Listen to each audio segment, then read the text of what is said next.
Welcome to the ReaderHouse Roundtable, where authors from all walks of life come together to discuss the trials, tribulations, and triumphs of publishing their books. I'm your host, Corey Graham. Join us here every Friday night at 8 p.m. or listen anytime via podcast at Spotify, Apple Podcasts, Stitcher, TuneIn, and PodServe, to name just a few. The Author Roundtable is sponsored by ReaderHouse Online Bookstore, where the independent new authors come first. Right now on the ReaderHouse Author Roundtable, I'm talking with author LaGuan Rodgers. His book, While Waiting, The Musings of a Complicated Mailman, is out now. It's available through Fulton Books on Amazon, Barnes & Noble, iTunes, and Google Play. LaGuan, thanks for sitting down and talking with us tonight. Oh, thank you for having me. My pleasure. Now, I'm going to go out on a limb here and venture to guess that either you are a mailman or you were a mailman at some point. Your guess is correct. I'm currently a mailman. Currently, yes. The musings of a complicated mailman. Tell me about this. It's really just an ordinary guy just trying to figure out some complex things going on in life. So it's kind of like two ends of the spectrum. You got this everyday guy, but just dealing with a lot of weighty things. So kind of like two worlds colliding. It sounds like you're tackling some pretty deep subjects in the normal run of everyday life. There are some profound things that can emerge. Exactly. It's really just me just sitting down or living and walking around. I guess in my job, I'm doing a lot of walking more than sitting. And just really just coming into focus with everyday things like divorce, losing a child, dealing with your emotions, whether that be anger, confusion, doubt, saying, is there any linings of hope from this day to the next? And through that struggle, just trying to find those little silver linings in those rays of hope and just having faith in the sun day to day. And what was the push then to actually put those words down on paper, all of your thoughts, and put it out there for the world? How did you get inspired, I guess, to produce the book? Honestly, it really started with a visit to a local diner here in my hometown in Buffalo, New York. And I just went there by chance with a friend and sat down and just started looking around the diner, and that's where the creative process takes over. It can just be a word that you hear or somebody say a certain sentence or phrase, and then you start to just kind of build on that, especially like those words or those scenes that stay stuck in your brain that you kind of, when you go to bed, you see them. When you wake up, you see them, and it's like, you know what? I think I need to expound on this and visit this on paper or on the laptop. And like I said, just let the creative process take over and see where you land ultimately. If an aspiring writer were to come to you and say, can you give me a piece of advice? You've been through this. What can you tell me? Is there a word of wisdom you could give me? What would you tell them? I have two words, Corey. Two simple words. A command. Just write. And I repeat, just write. There's going to be days where if you overthink it, nothing will take place. You don't have to write the perfect sentence every day. Everything doesn't have to garner Pulitzer Prize attention. Be aware of your surroundings, whether you're going for a walk, whether you're at work, whether you're at the supermarket, whether you're even talking to a family member or a friend.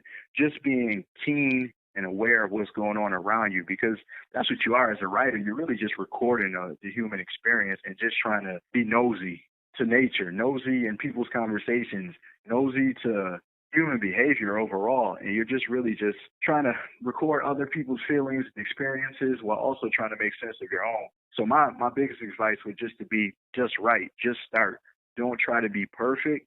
Just find something that you care about, that you feel as though if I don't tell this story, I will be incomplete, or somebody's story will be incomplete. Once you find that story, great things can happen, and you'll be marveled at what you're able to produce if you stay honest to the page. The book is While Waiting, The Musings of a Complicated Mailman by LaGuan Rodgers, available through Fulton Books on Amazon, Barnes & Noble, iTunes, and Google Play.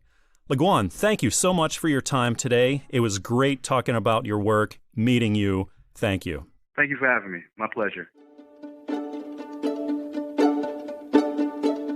Well, we often don't think of prayer as writing a letter.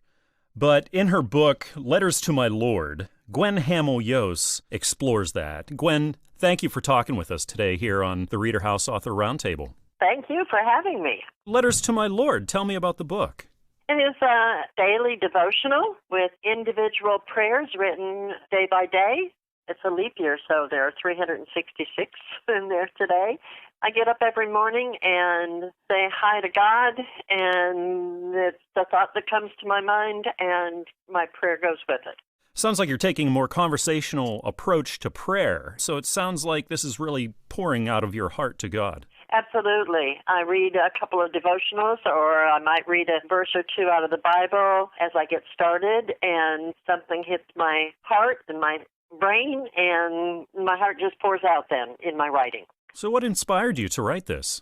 Well, actually, I have been writing daily prayers for almost 20 years. I began after I attended the Walk to Emmaus and joined in an accountability group and just started writing, and have probably 50 on my email group now that receive them every day because I just can't not do it. I get up and I start thinking about God and talking to God, and that's where it is. Is this the first book you've written or published? Yes, it is. I've been doing it for so long, and many that have read my prayers and get them by email have said for several years, Gwen, you really need to publish these.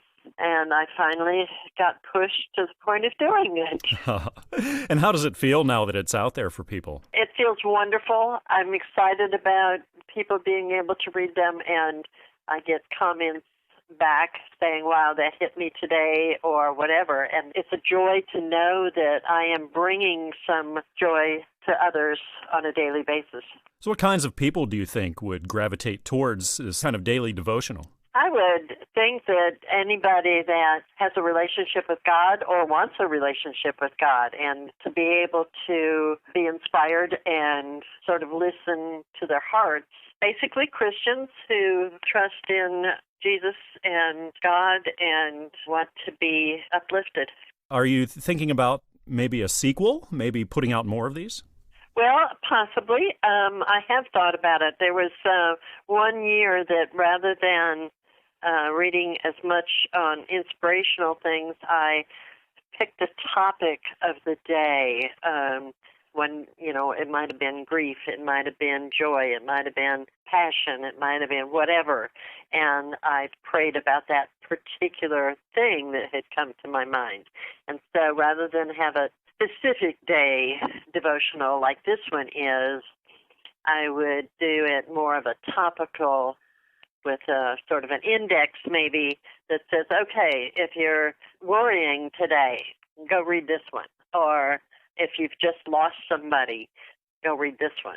That's probably going to be my next, if I do another one. Now, what would you tell an author who was up and coming, wanted to write a book, wanted to get published? Are there any words of wisdom that you would offer them? I would say just put your heart into it and go with it, and trust that if it's meant to be, it will be, and hopefully be successful in whatever way you want it to be successful. This certainly sounds like something that a lot of people can benefit from. Gwen, thank you so much for talking with us tonight. Thank you for putting your book out there and telling us more about it. Well, thank you for having me, and I was glad to do it, and I just hope that my book does bring joy to many. Indeed, indeed. The title of the book is Letters to My Lord by Gwen Hamel Yost through Christian Faith Publishing, available on Amazon, Barnes & Noble, and iTunes. Again, Gwen, thank you for your time. It's been an absolute joy talking with you today, and let's do this again soon. Great. Thank you very much, Corey. Here on the ReaderHouse Author Roundtable, I'm talking with author Michael Wynn. His book, Hero, The Warring Nations, seems to deal with seemingly ordinary people becoming extraordinary. Michael, welcome to the ReaderHouse Author Roundtable. Thanks for joining us. Thank you. Glad to be here. So, tell me about Hero, The Warring Nations. The story is initially about an ordinary high school student. His name is Mason Gray. He just kind of wants to grow up kind of helping people.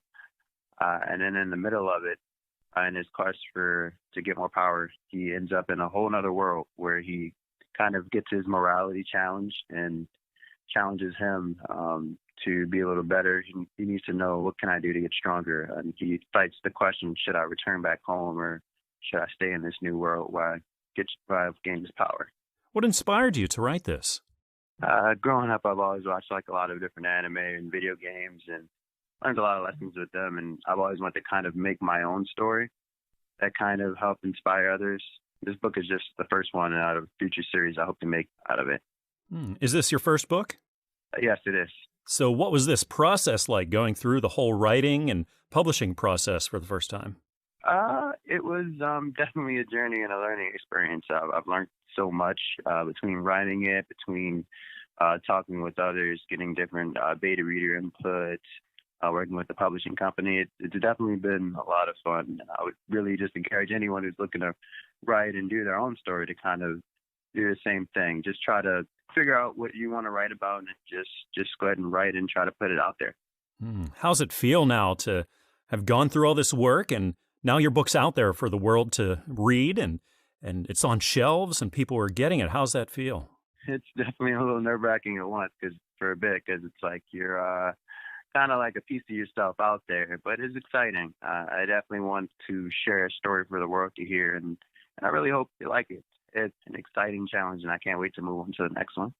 I was going to ask about that next. Is there something in the works you're on right now? I am working on a sequel to this book, definitely, and I also have a different story, kind of a standalone, completely different from this whole series, but just a couple future projects I have in the works. A lot of authors experience writer's block. You sit down and you have every intention to write, but nothing's coming out. Do you deal with that? Oh, yeah, all the time. In fact, for one of the stories I'm working on right now, I'm kind of in a bit of a rut at the moment, but I'm taking a little bit of time to just write and power through it. For me, I mostly just kind of, even when I get stuck in the rut, I just kind of keep writing. Sometimes I try to listen to music to get in the mood for a little bit. I often find myself just kind of like, zoning into the story after a little while. Even if it's something that's a little like, I feel like it's not really kind of what I want, or it's not like this, I can always go back and change it later. My best advice, just keep on writing. Was there a particularly difficult or challenging part about this that maybe you were surprised with along the way? I think, at least for writing this book, the hardest parts for me were mostly just trying to make the characters as relatable as I could, because there's a big cast of characters, and trying to really see what the reader would connect with and trying to make a lot of connective tissue. There's a lot of plots and twists that I think the readers really will enjoy in this book. A lot of characters I think that they will really like too. It was a challenge to really make those like that, but I'm really happy with the result. Well, it sounds really interesting. I encourage readers out there to check this out. Again, the book is Hero, The Warring Nations by Michael Wynn. This is through Fulton Books, and you can get it at Amazon, Barnes & Noble, iTunes, and Google Play. Michael, thank you again for joining us here at the Roundtable again tonight, and thank you for sharing this book with us. Thank you for having me. Author Jessica Preston is my next guest here on the ReaderHouse Author Roundtable. The title of her book is Living Dangerously Early, a Matthew and Crystal Redmond novel. Jessica, thanks for joining me today. Thank you. So tell me about Living Dangerously Early. What's the book about?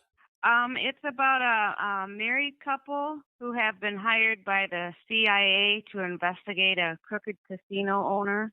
He's suspected of money laundering and illegal gambling and murder. While they're on the case, risking their lives, they become sympathetic to the casino owner's girlfriend, kind of help her out. Wow, sounds really interesting. What inspired you to write this? I mean, I've been writing forever, and I was reading a lot of Ian Fleming. It kind of gave me the idea for doing the casino and the gambling part, and then he helped me kind of do the insight of the casino part, which I didn't know a whole lot. Great. So what was the writing and publishing process like for you? Was it a long, arduous process? Did it come about easy? What was it like? Well, actually, it's funny. I've been writing kind of all my life, and then one day I'm like, well, I'm just going to go ahead and it's time now to look for a publisher. Fulton Books, I just kind of sent some text to some people, and they were the first ones to get back to me, and I was like, oh my goodness.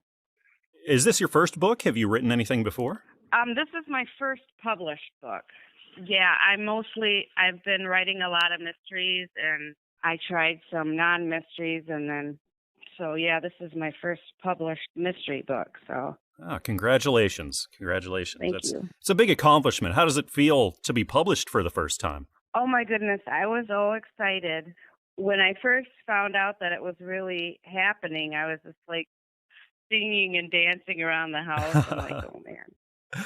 Oh, that's great. In this process, being that you've just gone through it for the first time, writing the book and editing the book, getting it published, is there any advice that you could give to people who are looking to begin that process and start this journey? Oh, yeah, definitely. I think that it's very important. If you have a dream and you want to do it, go ahead and do it. Like me, there may be people who said, oh, you should look for a different goal. And I'm like, yeah, if you feel it and if it's your true passion is to write, then go ahead. So is there a sequel in the works? Are you thinking about that? Or are you thinking about maybe tackling another project? Actually, there is a sequel in the works. And with all this is sad. With all this time on my hands, I happen to be kind of writing down notes and stuff. Fantastic. Well, I'm really interested in this now, especially the world of gambling and the mystery and a lot of things going on. So again, the book is titled Living Dangerously Early, a Matthew and Crystal Redmond novel by Jessica Preston. This is by Fulton Books, available on Amazon, Barnes & Noble, iTunes, and Google Play. Thank you so much, Jessica, for taking the time to talk with us this evening. Thank you. Absolutely. Hopefully we'll be talking again soon. All right. Well, the title of the next book that we're talking about here on the ReaderHouse Author Roundtable is actually something I wish I was right now. The title is Beachwalker. Author is Lawrence Hart, and Lawrence is here with me right now. Lawrence, thank you so much for sitting down with us tonight. Thank you. You're welcome. Glad to be with you. So, Beachwalker, what's your book about? It's about a young man who goes to a horrible recovery at a sort of a halfway house faith recovery center. Even though he was ostracized by his family, they were strictly religious people. He ends up making an unbelievable discovery about himself through the help of a lot of people about how good he is in some areas. It's just a story based on contact I had with a rescue mission director years ago and the stories that he told about people that have overcome some difficult situations, sometimes of their own making, but were able to correct and turn their life around. So that's what it's basically in a nutshell. I won't give away too much more, but it's set on a beach in an area where I live down there in Florida. So the places are actual places that are there. I enjoyed writing it, and I wrote a sequel to it also, but I'm still working on making that ready for publication. Oh, how long did it take you to flesh this out and to give it life? I did in 2015. I finished it and probably spent a year on it. Not all total. I would go to parts of it and then I'd think about it. And then I think, no, that's not going to work. Go back and add some factual things with the area that I knew, which would add a little bit to the authenticity of the actual situation. Beautiful place to live. Oh, so I hear. Now, the themes that you're exploring here, it sounds to me I'm getting sort of a forgiveness of others and kind of forgiveness of yourself sort of theme going on. What sort of themes like that were you looking to explore here? You hit two real good ones right there. Yes, he has to deal with himself and getting over the horrible things that he did. And then the other people, some of them don't accept him. He has to get over that. I explore a lot of the director of the halfway house is a gentleman that I've included in some other books. He has a story all his own, which I develop later. He's a real encouragement to him. And, of course, there's a young lady that he runs into from high school that has to slowly get over the fact that he's totally changed. A lot of areas I really enjoyed dealing with because I've seen it in real life happen. Not very often, but it does happen. Yeah, and I found some of the most enjoyable books that I've read have been written by authors who've just enjoyed that whole process themselves. And I can tell just by the sound of your voice and the way you're talking about it that you really did enjoy this. Yes, and I wrote a couple of books before that, and they were on Amazon ebooks, but they were not, and I learned from those and some other people's critiques. And this one, I think, is one I've really enjoyed doing, and it's had the best response for ebook thing, but I'm looking forward to the publication and what develops out of that, some comments, mostly favorable. People come back and tell me, are you going to write a sequel right away? What would you say in this process was the biggest lesson you learned getting this published? Basically, my grammar is terrible. And shouldn't say terrible, but I've learned that I need to go back and read it again, use my wife to reread it. I had a couple ladies at the church that were helping me. They agreed to reread some of it, and they gave tips since I'd never really done anything like this before and wanted to expose myself to a publishing company that would really take a good look at it and offer something. By the time I got it, they offered few changes at all. They said they were surprised. They went well, and I owe that to a lot of people helping me. The fact that the ones who have read it, friends, and looked it over, they immediately told me, "You did write a sequel, didn't you?" So I think I captured their interest there. You certainly captured my interest. Well, thank you. Appreciate it. I hope you read it. Absolutely, absolutely. Well, I'm looking to check it out, and I encourage everyone listening to go out there and check this out. It's called Beachwalker by Lawrence Hart. It's by Christian Faith Publishing, available on Amazon, Barnes & Noble, and iTunes. Lawrence, it was an absolute pleasure talking with you today. Thank you for joining me. Thank you for taking the time to do it. I appreciate it very much. Love and relationships is such a complex topic to tackle, especially in this day and age. But in her book, Love Warrior, Admire Him, Adore Her, author Louisa Brizendine Currie does just that. Louisa, thank you for joining me today on the ReaderHouse Author Roundtable. Thank you for having me. Absolutely. So Love Warrior, hashtag Love Warrior. Tell me about the book. So as you introduced, it is about love and relationships. And as we know in business, the best way to have a successful business is to fulfill a need that you recognize. And after being a wedding planner for about over 10 years, I recognized that everybody struggles in love, right? Love Warrior is outlined very similar to the rigorous program of the Navy SEALs in 3 phases to instill hope in its readers. The first phase is going to really go over identity truth of ourselves. The second phase is going to go into healing and kind of make sure that we tackle, previous wounds. And then the third and final phase will really develop a hope for a fulfilling, lasting relationship, as well as comforting others in the way that we've been comforted. Because as we know in 2 Corinthians 1, the Lord gives us the call to action to comfort others in the way that He has comforted us. So that's kind of the structure of the book in 3 phases, and definitely not for the faint of heart. I will say that. It's tough. It makes you really dig deep, and you have to be very honest with yourself. It requires work. So what inspired you to put this in book form and put it out there for people? My background is I have a bachelor's in business and as well as marketing. And, alongside that, I spent a good 10 years in a career in the wedding industry where I really got to come alongside couples in one of the hardest times of their relationship. Planning a wedding really tests, I guess you could say, your competency as a couple, how well you communicate, how well you problem solve as a couple. Myself, I definitely struggled in love. I didn't get married till I was about 28. That famous phrase, all is fair in love and war, really became my point to study. I really wanted to see if all of us navigate through the waters of love as if it is war. So what kind of readers do you think would be into this and benefit from it? Do you see more of like a married couple, people who are still single? That's a great question. And first and foremost, I really hope, and I spoke to both male and female readers. So I really wanted men to be able to read this book and learn how to adore their woman in their life, whether it be a current woman or a future woman.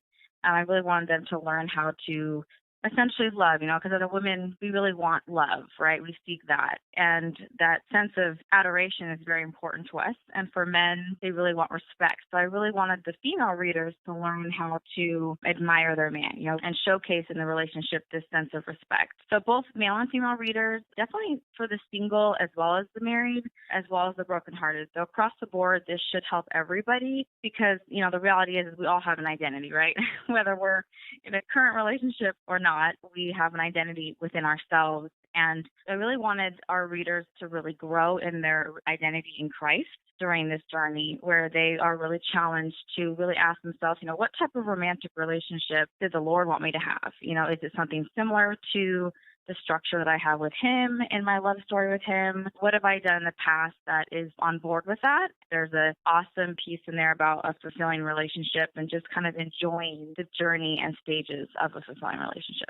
The title of the book is Love Warrior, Admire Him, Adore Her, available through Christian Faith Publishing on Amazon, Barnes & Noble, and iTunes by Louisa Brizendine Currie. Louisa, it's been an absolute pleasure talking with you today. We're looking forward to checking out the book. I encourage everyone out there listening to try this one out. Thank you so much. Reading the Bible and grasping what it has to say about God is a struggle for many of us, and the next author joining me on the ReaderHouse Author Roundtable is Ron Banach. Ron's new book is Acts, General Epistles, and Revelation in Clear English. Ron, thank you for joining us tonight. Yes, it's glad to be here and speak about the book. Indeed. Could you tell us about it? Well, this is one of a series of 5 books that I have recently written, 3 on the New Testament and Psalms and Proverbs. The 3 books on the New Testament were Paul, the one Gospel, which combines Matthew, Mark, Luke, and John, and to some extent Paul. And finally, this book, which is why it has the strange title, Acts, General Epistles, and Revelation, which is everything that was left out of the 2 previous books, is ready now. It concerns the 28 chapters of Luke in Acts, of church history, the general epistles with the 4 authors, James the Just, Peter, John, and Jude, and finally concluding with the great book of Revelation in all its majesty. So now we have a book that is both easy to read, and that would be for the beginner, somebody who doesn't know the gospel that well, and it includes some very nice between-the-verse notes. So it really is for everybody. Everybody will get something out of this book, I'm sure. How challenging was it to use plain English, but yet maintain as much of the integrity of the original text as possible? What I couldn't let go of some of the traditional words like salvation, sanctification, godliness. I had to explain them. I make sure they're understood. That is why I went through in difficult verses, looking through as many as 20 different biblical commentaries, combining that with my own theological training under Arnold Fruchtenbaum, a Hebrew Christian. In all cases, I am sure, come to the clear original meaning of what is in Scripture. What advice would you offer to up-and-coming authors who want to write and want to be published? It's a lot of work, and don't start unless you have the desire and the drive. And don't write about something you can't handle either theologically or your heart is not in, or don't think you have the time. Because it is a lot of work, let me tell you. And this in the latter years of my life, I'm 75 now, and these last 5 books were a lot of work. And I'm glad to have finished them. And I think this is as far as I will go. But you have to have your heart there. Remember, faith, hope, and charity. You have faith in something, you hope for that, but you don't do it unless you have love. And that is what you have to do in life. You find something you love and you work at it, applying faith and hope. That is the secret to anything, not just writing. Indeed. Well, the title of the book is Acts, General Epistles, and Revelation in Clear English by Ron Banach. Ron, it was a pleasure speaking with you today. Thank you for joining us here on the ReaderHouse Author Roundtable. Thank you, Currie. It's a pleasure to be here. With me right now on the ReaderHouse Author Roundtable is author Nancy Bone Goff. Her new book is called Ocean View. Nancy, thanks for joining us today. Thank you for having me. So tell us about Ocean View. Well, Ocean View is a different book from what I've been writing in the past.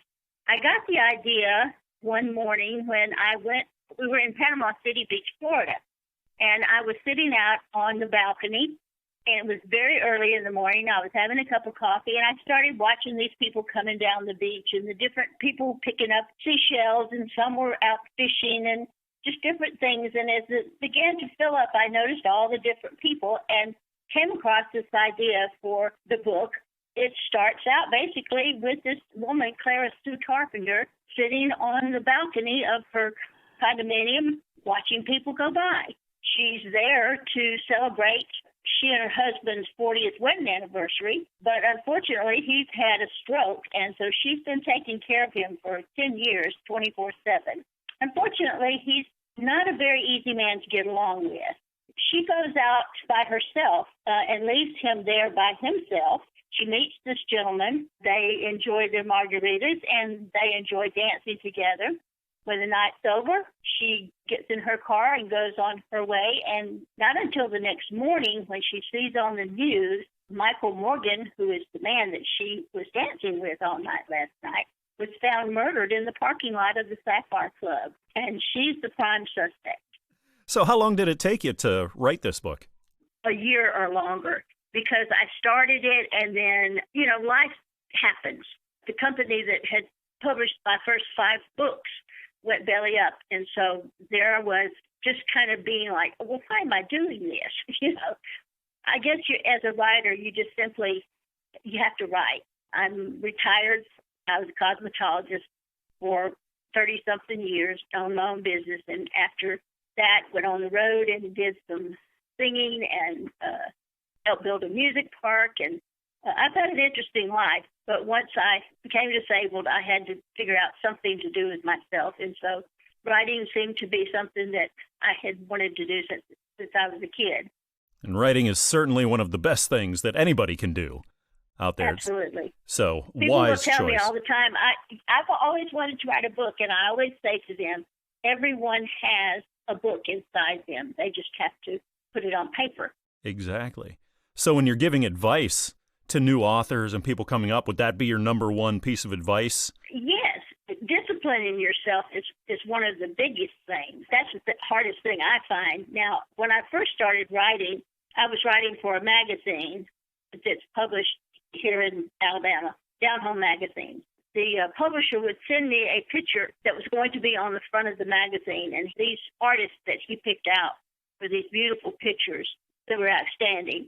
I had to write a feature story about that picture, and that was the most fun to me because it was challenging.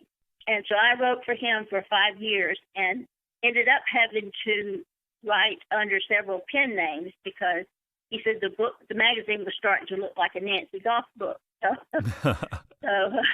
So I wrote under several pen names, and what was so funny to me was that I would meet people who loved the book. When they would find out that I wrote for the book, they would say, I just loved the stories by that N.K. Benton, or somebody else would say, my favorite writer in there is Jay Dalton. Well, this was all me, But I would say, I think they're great. I do too. I really like them. That was kind of fun. Oh, well, again, the book is titled Ocean View. This is available through Fulton Books on Amazon, Barnes & Noble, iTunes, and Google Play. Nancy Bone Goff is the author. Nancy, it's been a wonderful thing talking with you today. Thank you for sharing more about your book. Absolutely. Thank you for having me. The title of this next book we'll be talking about here on the ReaderHouse Author Roundtable really intrigues me. Delights. And maybe not spelled the way that it sounds. I have author Zack Dill with me right now, the author of this book. Zack, thank you for joining me tonight. Hey, no problem. Thanks for having me. So Delights is the name of your book. Tell us what this book's about. It's kind of an inspirational comic.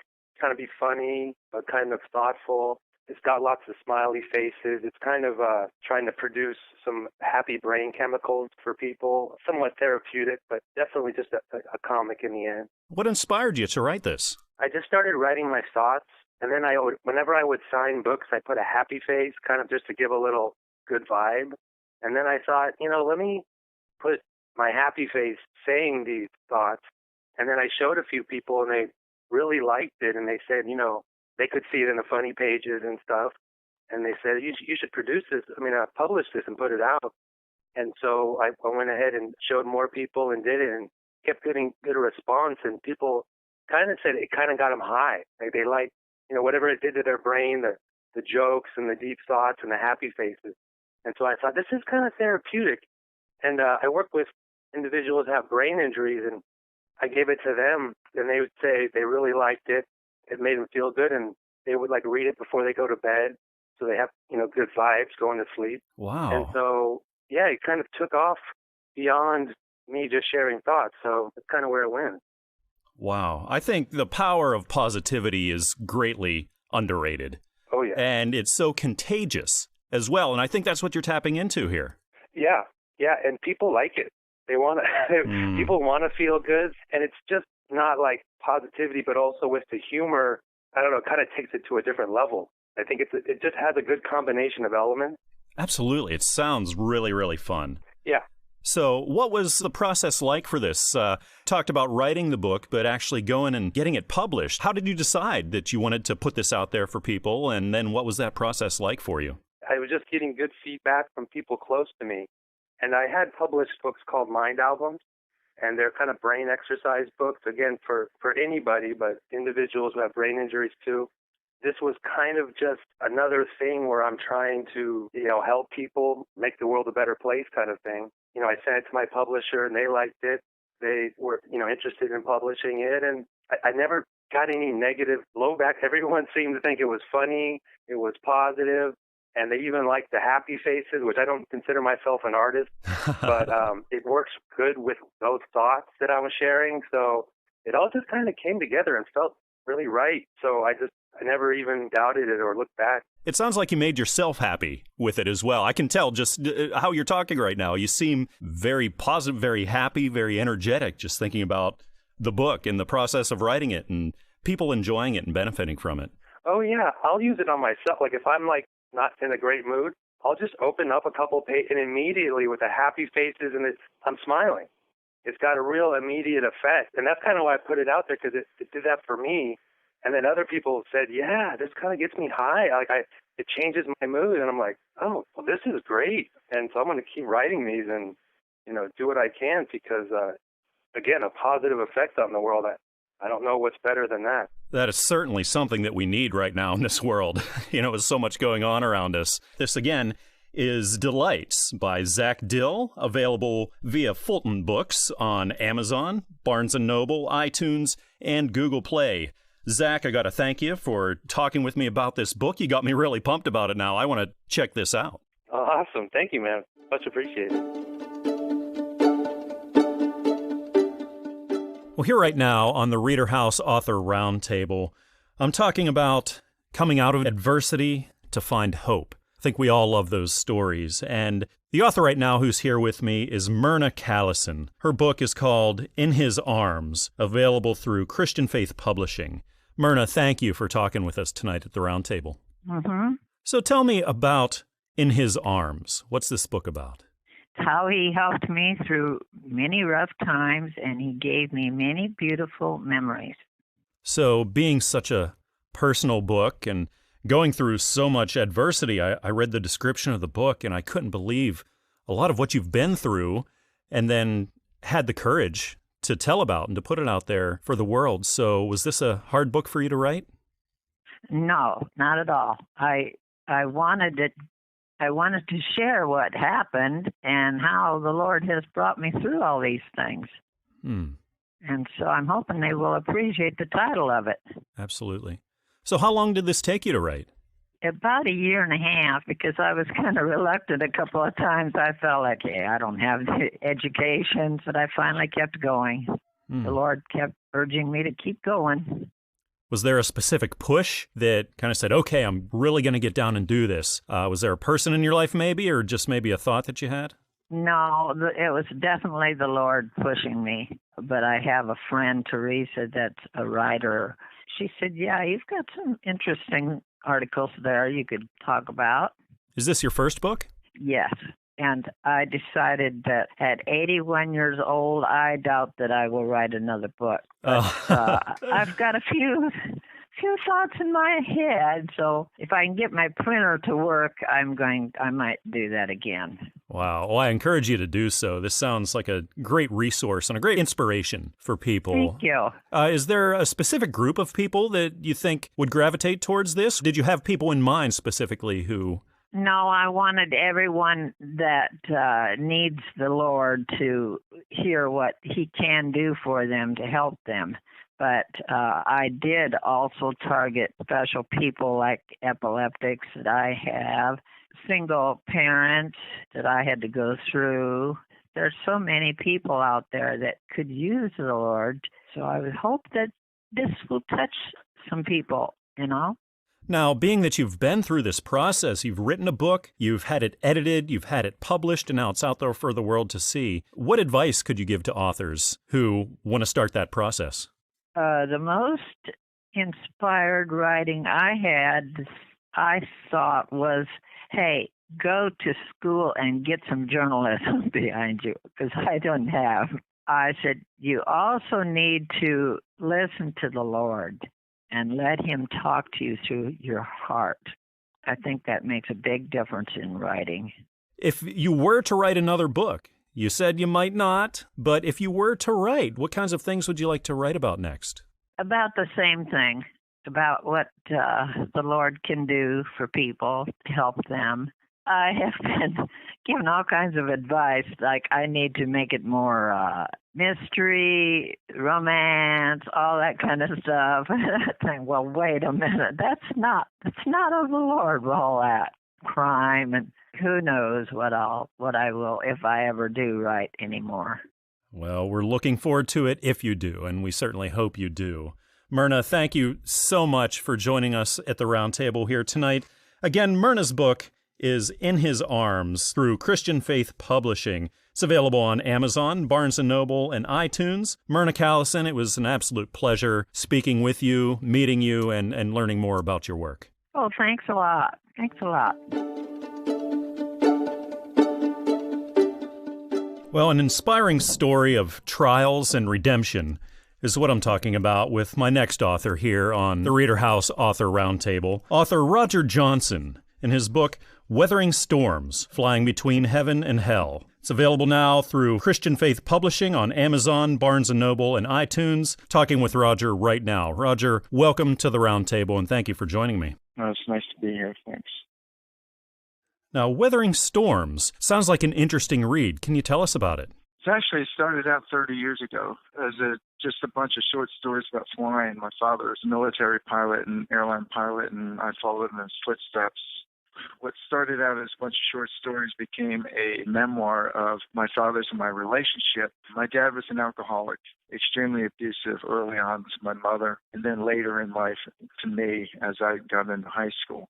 The good side is when it came to flying and aviation, he and I had an outstanding relationship. Whenever we got on an airport or talked about flying, you would never have thought that my father could have been the monster that he was. There are a lot of stories in the book. I talk about my faith. My parents were not very Christian at all, and I gained a faith. My mother, at 7, when I was 7, taught me the Lord's Prayer. Why? I'll never know, but she did. And to this day, I say it almost every day. And that has sustained me through some pretty bad ups and downs. I was a Top Gun instructor in the Air Force. Stories about that, stories about flying around the world. I was in Hong Kong for the Millennium switchover. And wow. A lot of just really good flying stories. And I try to bring it down to a non-flyer's level, not that they're unintelligent people, but it's just a very esoteric world that a lot of people that don't fly understand. Yeah, that's what I'm sensing from it, is that there's a sense of adventure, and most people are not aviators. We're sort of flying along with you, and you're taking us on an adventure while exploring this story between you and your father. Like I said, and the stories start out with my father's. He's got some really great stories. He was drunk probably 360 out of 365 days out of the year, unless he was flying. And in the evening, he would tell me his flying stories. And I mean, there were so many. You know, he was kind of like a god to me when I was younger. As I got older, I realized his weaknesses and stuff. There was a point one time when my father was strangling my mother, and I stabbed him in the back with scissors just to get him off my mom. Literally a story of heaven and hell, because the nights my dad was just abusive to me, there were times I had to take off and just spend the night in Ocean City Boardwalk and come home when he was sober. He was always kind of contrite and nice, but, at night again, he could get drunk and you'd either get a nice dad or the devil. You just never knew what you were going to get. Now, is this geared more towards people who are dealing with grief, dealing with maybe abuse in their lives, or is it more towards a broader faith sort of audience? That's a really great question. And I can honestly tell you the reviews I've gotten from a lot of people is it's a book that appeals to everybody, whether you love flying or just adventure, or women I know that have read it, they're so on the flying, but they love the drama part and the emotional part. And that really draws them. other women I know that are pilots like it because they like the flying stories, but they also like the drama. And everyone's been amazed that they're like, Roger, I never would have known you went through the hell you went through because you've never shown it. It appeals to a broad amount of people, even kids in high school. I'd love it for them to read it, to know that there is light at the end of the tunnel. Just have faith, be strong, and just get through the hard times and live for the good times. Well, I can see a lot of people being touched and moved by your story in this book. Again, it's called Weathering Storms, Flying Between Heaven and Hell by Roger Johnson through Christian Faith Publishing on Amazon, Barnes & Noble, and iTunes. Roger, it was so nice talking to you today about your book, learning more about you. Thank you so much for your time here on the Roundtable. You're welcome, sir. You have a great day. Joining us now on the ReaderHouse Author Roundtable is author Darien Russell. His book, A Promise of a New Beginning, looks really interesting, and Darien is with us. Darien, thanks for joining us tonight on the Roundtable. Well, I sure appreciate you having me on there. It's such an honor. We look forward to finding out more about your book, A Promise of a New Beginning. Tell us what it's all about. It deals with two different individuals that had tragedy in their life, lost a spouse, and basically it, kind of lets you know that you're not alone. There's somebody has been there before, and if you just let God heal you, He can bring it all into pass and have a promise of a new beginning in life.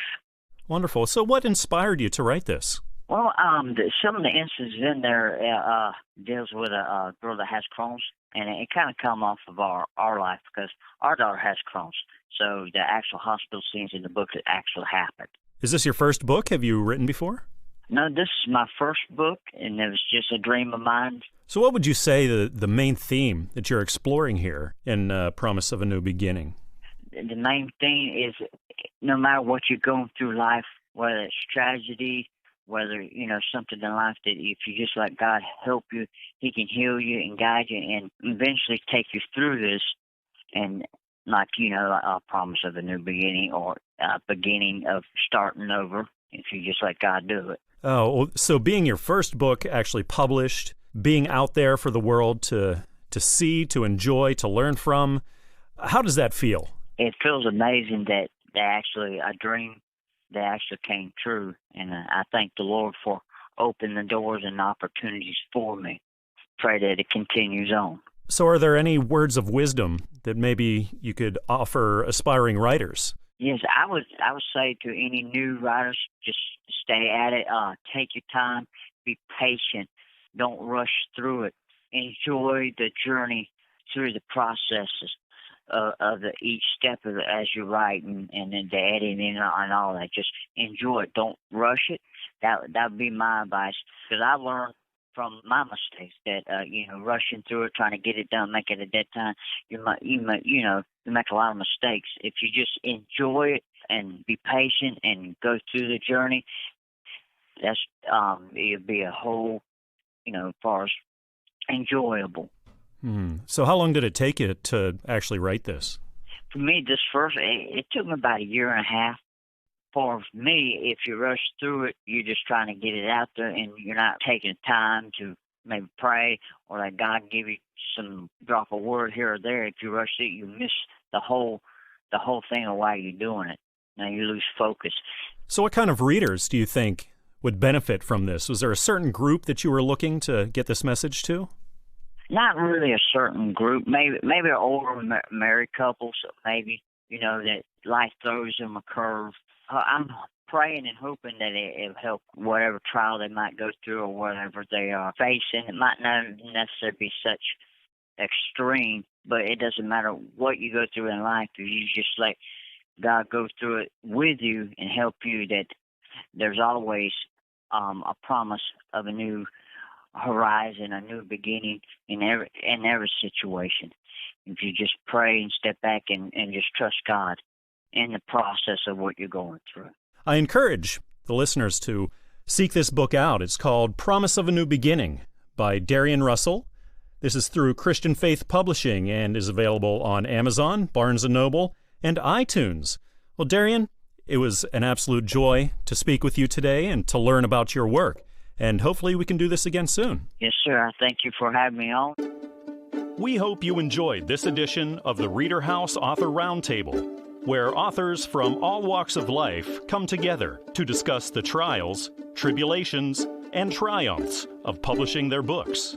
We hope to see you back here every Friday night at 8 p.m. or listen anytime via podcast at Spotify, Apple Podcasts, Stitcher, TuneIn, and PodServe, to name just a few. The Author Roundtable is sponsored by ReaderHouse Online Bookstore,